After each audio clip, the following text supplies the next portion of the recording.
नमस्कार किसान भाइयों। क्या आप जानते हैं कि गेहूं की फसल में बुआई के बाद जो पहला पानी लगता है वही ये तय करता है कि आपकी पैदावार 20 मन होगी या 80 मन। जी हाँ, ये कोई बड़ा चढ़ाकर कही गई बात नहीं है, बल्कि एक वैज्ञानिक सत्य है जिसे अक्सर हम नजरअंदाज कर देते हैं।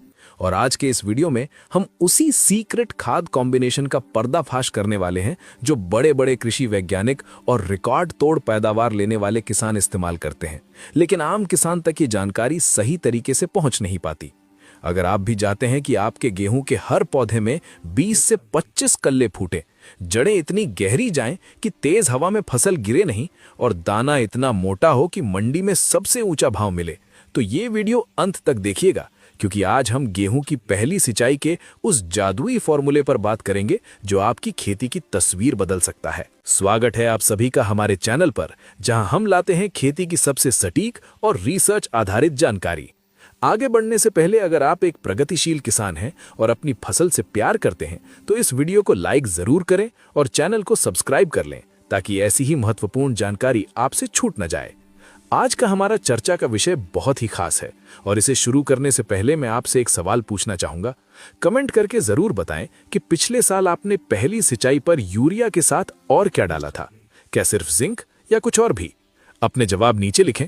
चलिए अब सीधे मुद्दे पर आते हैं। गेहूं की फसल में पहले पानी को वैज्ञानिक भाषा में क्राउन रूट इनिशिएशन या CRI स्टेज कहा जाता है, जो आमतौर पर बुआई के 20 से 25 दिनों के बाद आती है। ये समय फसल के लिए उतना ही नाजुक होता है जितना एक छोटे बच्चे के लिए मां का दूध छोड़कर ठोस आहार पर आना। जब हम गेहूं का बीज बोते हैं तो शुरुआत में जो जड़ें निकलती हैं उन्हें सेमिनल रूट्स कहते हैं, जो बीज के अंदर मौजूद भोजन से पौधे को जिंदा रखती हैं। लेकिन लगभग 20-21 दिन पर ये जड़ें काम करना कम कर देती हैं और पौधे को क्राउन रूट्स या ताज जड़ें बनानी पड़ती हैं, जो मिट्टी की ऊपरी सतह से निकलती हैं। यही वो समय होता है जब पौधे को सबसे ज्यादा ताकत यानी खाद और पानी की जरूरत होती है। अगर इस समय आपने सही खाद का कॉम्बिनेशन दे दिया तो पौधे में फुटाव यानी टिलरिंग की ऐसी बाढ़ आएगी कि पड़ोसी भी देखते रह जाएंगे। रिसर्च बताती है कि अगर इस समय पोषण में कमी रह गई तो बाद में आप चाहे बोरी भर भर के खाद डाल दें, पैदावार नहीं बढ़ेगी, क्योंकि कल्ले बनने का समय तो निकल चुका होगा। अब सवाल आता है कि वो सीक्रेट कॉम्बिनेशन क्या है।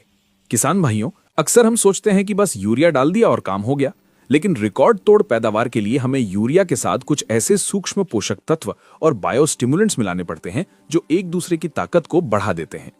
सबसे पहले बात करते हैं नाइट्रोजन की, यानी यूरिया की। पहली सिंचाई पर 1 एकड़ खेत के लिए आपको लगभग 45 से 50 किलो यूरिया यानी एक बैग की जरूरत होती है, क्योंकि इस